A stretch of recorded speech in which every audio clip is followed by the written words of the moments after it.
The FA are on collision course with the England squad over who looks after the players' commercial interests after the World Cup. The contract between the players and Wembley over their percentage and workload around England sponsorship expires after the tournament, and the FA want to have full control of the operation, especially around player appearances.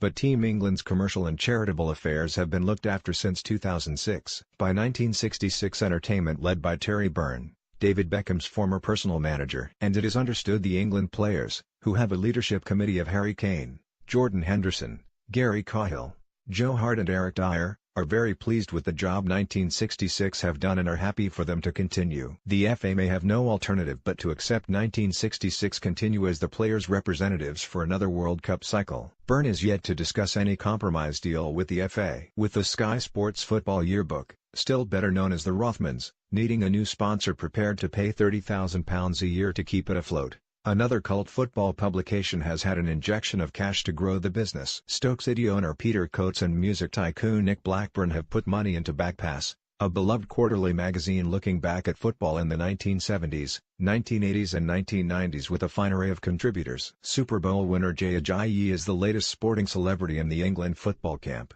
Ajayi, a running back for 2018 championship side Philadelphia Eagles, will address players at the Grove Hotel on Monday ahead of the friendly against Italy at Wembley the next day. British-born Ajayi, who emigrated to the US as a 7-year-old, will be upset if Jack Wilshere is absent through injury as he's a big Arsenal fan. England coach Gareth Southgate embraces learning from other sports, going to the last 2 Super Bowls and sharing knowledge with England rugby head coach Eddie Jones, who had a leadership session with the England footballers before his team's 3 successive defeats.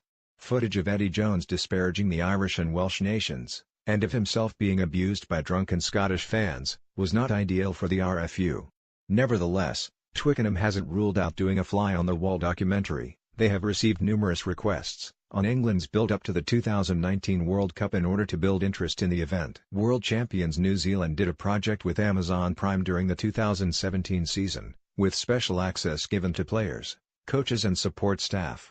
The All Blacks programs, which according to reports don't give away many secrets, will be part of Amazon's All or Nothing series, which also follows college football side Michigan Wolverines and Manchester City. Lord's Tunnel of Woe MCC members voted heavily against Charles Rifkin's ambitious vision for Lord's, but the property developer is set to give them an expensive reminder that he is not going away. Rifkin outbid the MCC in 1999 by paying £2.35 million for a 999-year lease to develop the tunnels under a 124-feet strip of land at the nursery end. It is the biggest terror in Lord's history, with the rent being reviewed and likely to rise from £156,000 annually to nearer £500,000. And the new price being backdated 2 years. Rifkin will keep enforcing regulations limiting the Lord's corporate hospitality facilities on his parcel of land to cricket-related functions. You couldn't move for ECB and county cricket personnel during the Ashes in Australia, but nobody outside the England touring party was in Auckland to witness the 58 all-out debacle.